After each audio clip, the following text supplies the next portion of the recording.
네, 안녕하십니까. 러셀 중계에서 영어를 가르치는 정원은 강사입니다. 반갑습니다. 네. 오늘은 그렇게 길게 준비하진 않았는데요. 2학년 시험 어땠는지 좀 간략하게 설명드리고, 공통영어, 이제 이름이 바뀌긴 했죠. 영어랑 심화영어 장문 어떤 시험이었는지 나눠서 설명드리도록 하겠습니다. 제가 오늘 조금 캐주얼하게 준비를 해와서 아이들한테 말하는 듯이 이렇게 해왔어요. 쉬운 줄 알았는데 뒤통수 맞았다. 이런 느낌이었어요. 왜냐면 아이들이 심화영어 장문 시험을 보고 와서 작년에 심화영어가 너무 어려웠기 때문에 선생님 생각보다 풀만했습니다라는 의견이 되게 높았거든요. 내부 지문도 되게 많이 나온 것 같고요. 외부 지문 많이 없었어요. 라고 했는데 막상 학교에서 이제 평균이랑 들어보니까 그렇게 높지 않더라고요. 그래서 전체적인 거 풀고 나서 심화영어 따로, 영어 따로 말씀드리도록 할게요. 심화영어 장문은요. 내부 지문 22문항 그리고 외부 지문 8문항 출제되었고요. 영어 1은요. 내부 지문 21문항, 외부 지문 9문항 이렇게 출제가 되었습니다. 근데 보통은 작년 같은 경우에는 우리가 영어를 공통영어라고 생각하시기 때문에 공통영어가 조금 더 쉽고 심화영어가 더 어렵다라고 생각을 하셨을 거예요. 근데 이번에는 이 두 개가 좀 바뀐 것 같아요. 난도가 심화영어가 조금 더 그나마 쉬웠고 영어는 그거에 비해서 패러프레이즈가 좀 많이 돼서 좀 어려운 시험이었다 이렇게 말씀드릴 수 있을 것 같습니다. 근데 작년보다 요 작년은요. 어떤 거에 대한 작년이냐면 작년 2학년 41기가 봤던 그 시험보다는 외부 지문 출제 비율이 좀 낮아졌어요. 근데 그럴 수밖에 없는 게 아직 그 친구들은 9등급제이고 영어가 한 과목으로 이제 시험을 봤었거든요. 그래서 보통은 내부 지문 16문항, 외부 지문 14문항, 시험이 하나니까 거기서 이제 외부 지문 출제율이 좀 높을 수밖에 없었어요. 그런데 작년 2학년에 비해서 올해 같은 경우에는 외부 지문의 출제 비율이 조금 낮아졌다. 그 두 번째는요. 저도 요거에 대해서 조금 이제 생각해 볼 만한 지점이었는데 1학년 때보다 어법 문항 출제율이 낮아지긴 했거든요. 왜냐면 1학년 때 저희가 정말 많은 어법 출제가 있었잖아요. 8문항, 9문항 이렇게까지 나왔었잖아요. 근데 문항 출제율이 줄어들었으나 여전히 두세 문항 정도를 어법으로 출제를 하셨고 심화영어 장문에서 나와 있는 어법 하나의 문항은 되게 킬러 문항으로 작동할 만큼 어려웠습니다. 그래서 아직까지도 아이들이 두세 문항 정도는 어법을 조금 꾸준히 약한 친구들 같은 경우에는 계속 해야 된다 이렇게 생각을 해주시면 될 것 같아요.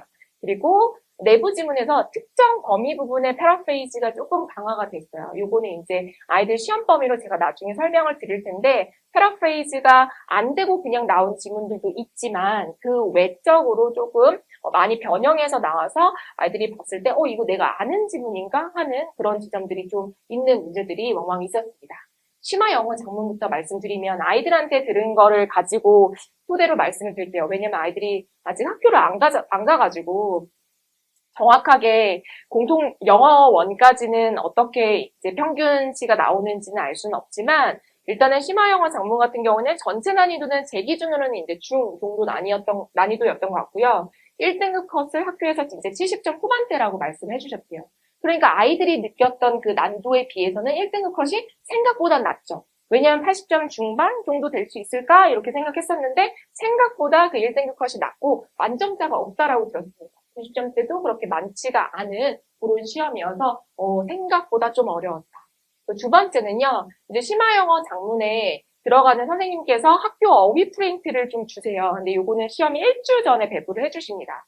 그런데 이 시험 들어가는 일주 전 배부되는 어휘 프린트의 단어들이 선지나 문제에 다량 반영이 되어요.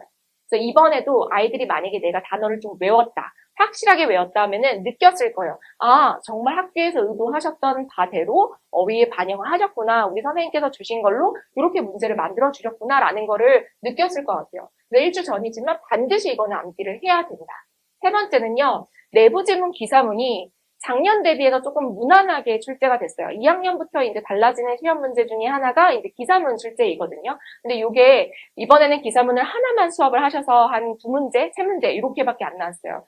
내용 문제로 2문제, 그리고 순서 문제로 1문제 이렇게 나왔거든요. 조금 무난하게 출제를 하셨습니다만 2번 같은 경우에 이제 아이들 시험지 보시면 2번이 추론 문제예요. 이 추론 문제 같은 경우에는 조금 유의해서 풀어야 돼요. 좀 어려운 문제 중에 하나였다 이렇게 보시면 되겠습니다. 아까 말씀드렸다시피 어법 킬러 문항이 하나가 출제가 됐고요. 네 번째는 내부 지문 같은 경우에는 사실은 전범이랑 아이들이 다 훑었다라고 한다면, 꼼꼼하게 보고 학습한 경우라면 좀 무난하게 볼 수 있었던 시험이다, 이렇게 생각이 듭니다. 다만 이제 어머님들도 아이들 시험 공부하는 거 좀 보셨다시피 너무 범위가 많았어요. 진짜 많았죠. 그래서 1학년 때와는 너무 다르게 진짜 압도적인 그 양 때문에 이거를 어떻게 다 꼼꼼히 봐야 하지에 대한 좀 고민이 있을 수 있는 그런 이제 시험이었다라고 느껴집니다. 체감 난이도는 쉬울 수 있으나 양적으로 부담이 좀 높았고, 막상 내가 맞았다고 생각한 것도 선지를 채점해 보니 감점되는 경우가 좀 다수인 그런 시험이었던 것 같습니다. 두 번째는 영어 1인데요. 난도가 좀 더 높아요. 중상 정도이고, 요거는 평균만 제가 들었거든요. 평균이 50점 중반대라고 들었어요. 근데 보통은 평균에서 한 20점에서 25점 넘으면 더하면 이제 1등급 컷이 나오거든요. 요것도 마찬가지로 70 후반? 저는 얘보다 조금 더 낮을 수도 있을 것 같아요. 저희 아이들도 보면은 영어 1에서 점수가 좀 더 낮은 경우가 많아서 요거는 이제 컷은 더 낮아질 수 있다. 그리고 두 번째, 내부 지문 변형도가 심화 영어 작문에 비해서 높아요.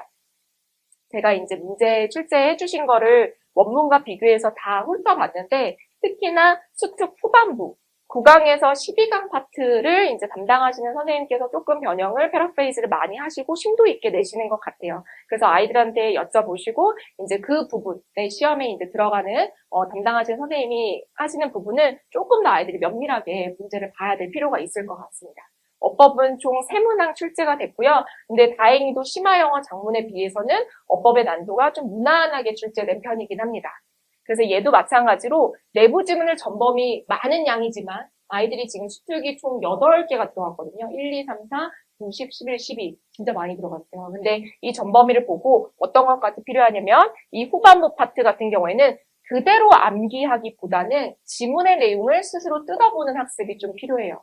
이거는 왜 말씀드렸냐면 아이들이 이제 풀었던 문제 중에서 순서가 딱 정해져 있는 글이 있었어요. 이렇게 순서가 아예 딱 정해져 있는데 후반부에 결론으로 나왔던 내용을 이번 시험에서는 이렇게 맨 위로 올리셔서 약간의 이제 패러프레이즈를 해주셔서 주제 문장, 이제 도입 문장으로 시작을 하고 나서 뒤에 부분을 이제 연결을 패러프레이즈를 하신 경우가 있거든요. 근데 이거를 그냥 있는 그대로 외운 친구들 경우에는 뭐야 결론이 왜 도입부에 나와? 이거 내가 알았던 질문과 완전 다른 건가? 순서 못 풀겠다. 이렇게 생각이 들 수가 있는 거죠. 이런 지점에서 좀 조심을 해야 된다. 그래서 그대로 암기하는 것보다 본인이 좀 생각을 하면서 질문의 내용을 스스로 뜯어보는 학습이 좀 필요할 것 같습니다. 그래서 체감 난이도와 점수대 모두 심화 영어 작문에 비해서는 좀 낮은 편이다. 그래서 아이가 가지고 왔을 때 엄마 이번에 내가 공통 영어라고 생각되는 그 영어에서 점수가 더 낮아라고 하면 정상인 거예요. 정상적으로 여기에 이제 점수가 더 낮을 수밖에 없는 그런 난도였다라고 보시면 되겠습니다. 저는 그러면 내신 대비 어떻게 진행을 했었는지 간략하게 설명을 드리면 일단 필요한 자료에 대해서 신속하게 좀 대응을 해주고 있어요. 저희가 대형 단과이긴 하지만 어쨌든 어머님들이 보내주시기에 1대1로 할 수 있는 수업도 있고 소규모 수업도 있는데 인원이 많은 그리고 북적북적한 곳에 아이를 보낸다는 것은 그만한 장점이 있어야 된다고 생각을 하거든요. 일단 첫 번째 장점은 아이들이 많기 때문에 제가 받는 정보들이 되게 빨라요. 그래서 금요일 날 나눠주신 이 영동쌤 단어장을 7시, 4시에 받았는데 7시에서 바로 이제 배부를 해줘요. 전체적으로 이제 주제, 거기 들어가는 단어 같은 건 싹 다 정리해서 이제 말을 이렇게 써가지고 죄송해요. 이거 영어 녹화되는데 어쨌든 암기하라고 아이들한테 이야기를 하고요. 그리고 이제 선생님 수업에서 이제 강조하신 부분들, 뭐 오탈자 같은 것들, 사소한 부분이라도 아이들과 다 공유해서 이 수업 안에서도 또 이제 커뮤니티로 형성해서 얻어가는 것들이 좀 있다라는 거 말씀드리고 싶습니다. 두 번째는요, 시험 범위가 정말 많았잖아요. 근데 저는 최대한 그 전 범위를 케어해주고자 하는 그런 편이었어요. 요거는 사실 강사 선생님들마다 좀 스타일이 다르신 것 같아요. 모두의 스타일이 다 각자의 장점이 있다고 생각하거든요. 그리고 그거에 맞는 학생들도 다 다른데 저 같은 경우는 제가 고등학교 때 공부할 때 내가 혼자 안 하고 내가 혼자만 해야 되고 선생님이 안 해주면 좀 저는 불안감을 느끼는 학생이긴 했어요. 일단은 해주시고 그거를 볼지 말지는 나의 선택이긴 한데 일단 자료가 있었으면 좋겠다. 혹은 영상이 있었으면 좋겠다 싶어서 최대한 많은 부분을 영상 강의로 다 꼼꼼하게 올려주시고요. 이제 아이들이 연락 준 거 보면은 시간대 상관없이 정말로 아침까지 찍어가지고 올려서 최대한 아이들 커버하려고 노력을 하고 있습니다. 두 번째는 이제 세 번째 마지막으로는요. 대형 단과의 장점만 좀 말씀드린 것 같은데, 그러면 개별 케어가 어떻게 되고 있느냐? 이거는 전제 조건이 붙기는 해요. 학생의 의욕이 있어야 가능한데, 본인이 느끼기에, 선생님 저는 내부 지문은 혼자서 조금 열심히 할 수가 있는데, 외부 지문 특정 문항에 대해서 좀 어려워요. 순서 삽입이 어려워요. 라고 한다면, 제가 이렇게 케어를 해주고, 이런 문제들을 너가 언제까지 몇 시에 올려가지고 선생님한테 인증을 해. 라고 이야기를 합니다. 그래서 이런 것들 매주 이제 본인이 의지가 조금 있다면 이렇게 케어가 들어갈 수 있다라는 거 말씀드리고 싶습니다. 그래서 1학기 기말고사는 이제 중간고사에서 저도 느꼈던 점이, 내부 지문에 대한 좀 진도를 빨리 나갔으면 더 좋았겠다라는 생각이 스스로도 좀 들어서, 시험 내부 지문 전범위에 대해서 어떻게 하든, 이게 영상으로 제가 보강을 좀 더 빨리 올리든 어떤 방식으로든 빠른 1회독을 할 예정이고요. 그리고 두 번째는 아이들이 지문 내용을 잘 이해하고 있어도 막상 이걸 문제로, 그리고 실전 테스트로 학원에서 풀었을 때 잘 안 되는 경우가 많아요. 그래서 매 시간 실전 테스트로 본인의 학습 정도를 확인할 수 있게끔 이 실전에 대한 감각을 조금 더 강화해서 할 예정입니다. 그리고 세 번째는요, 제 생각에는 기말고사에는 좀 더 외부 지문의 비율이라든지 아니면 난이도가 더 올라갈 거라고 생각이 들어요. 그래서 아이들이 이번에는 내부 지문이 좀 많아서 그래도 하면 될 것 같아 라는 감정이 좀 많이 들었다면 1학기 기말고사부터는 정말로 진정한 영어 실력이 필요한 그런 시험들이 많이 나올 것 같아서 외부 지문 과제에 대한 강화, 그리고 수업 시간에도 어떻게 지문 대해야 되는지에 대한 것들 한두 지문 정도 같이 다뤄볼 예정입니다. 수업은요, 저희가 토요일 반, 일요일 반 두 개가 있어요. 토요일 반, 일요일 반 둘 다 시간대를 먼저 보여드리면 이렇게 되어 있거든요. 토요일 6시 반부터 10시, 둘 다 일요일도 6시 반부터 10시. 시간은 똑같아요. 그런데 토요일에 오전 클리닉이 진행이 됩니다. 10시부터, 오전 10시부터 1시까지 오전 클리닉이 있고요. 이때는 조교쌤과 제가 같이 상주에 있어서 질문하는 것들 혹은 숙제에서 조금 미흡했던 지점들, 실전 테스트에서 테스트 통과가 안 된 지점들, 이런 것들 저랑 같이 케어를 할 수가 있고, 선생님 저는 근데 오전에 왔는데 집이 멀어서 중간에 시간이 떠요. 그래서 저는 클리닉을 못 가요. 라는 친구들이 조금 있었어요. 실제적으로 저희 이제 지역이 학원이 올 수 있는 거리가 그렇게 가깝지 않은 친구들이 많아서 그 친구들을 위해서 토요일 1시부터 6시까지 4습실을 좀 운영을 해요. 학원에 협조를 받아서 이제 2층 그리고 여기 5층 둘 다 4습실 공부할 수 있는 공간을 마련을 해놨거든요. 그래서 수업 전 시간대가 비는 학생들은 여기에 참석해서 스스로 자율학습을 할 수 있게끔 좀 꾸려놓고 있다라고 말씀드릴 수 있습니다. 시험은 이렇게 되고요.